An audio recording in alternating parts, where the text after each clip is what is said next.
Seulement une chose, c'est qu'une grande partie de l'argent qui est dans notre porte-monnaie vient précisément de l'exploitation depuis des siècles de l'Afrique. Pas uniquement, mais beaucoup viennent de l'exploitation de l'Afrique. One thing that keeps me puzzled, despite having studied finance and economics at the world's best universities, the following question remains unanswered. Why is it that 5,000 units of our currency is worth 1 unit of your currency, where we are the ones with the actual gold reserves? It's quite evident that the aid is in fact not coming from the West to Africa, but from Africa to the Western world. The Western world depends on Africa in every possible way, since alternative resources are scarce out here. So how does the West ensure that the free aid keeps coming?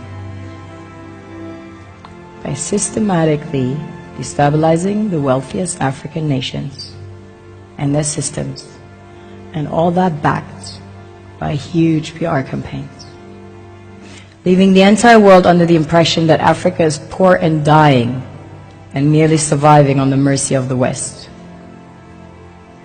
Well done, Oxfam, UNICEF, Red Cross, Life Aid, and all the other organizations that continuously run multi-million-dollar advertisement campaigns depicting charity porn to sustain that image of Africa globally. Ad campaigns paid for by innocent people under the impression to help with their donations.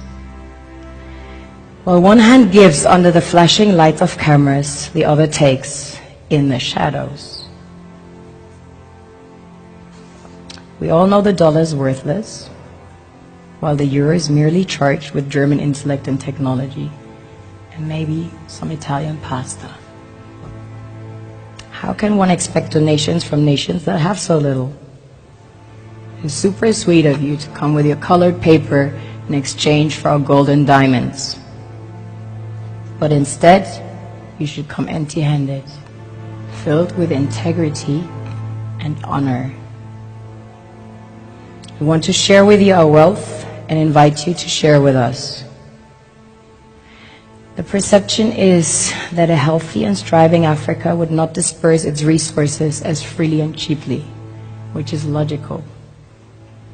Of course, it would instead sell its resources at world market prices, which in turn would destabilize and weaken Western economies, established on the post-colonial free meal system.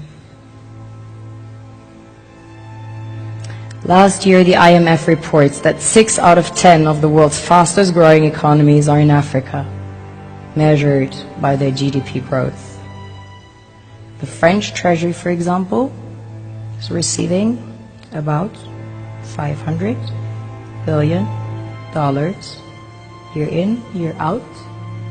Foreign exchange reserves from African countries based on colonial debt they forced them to pay. This is what happens in the human world, the world we have created.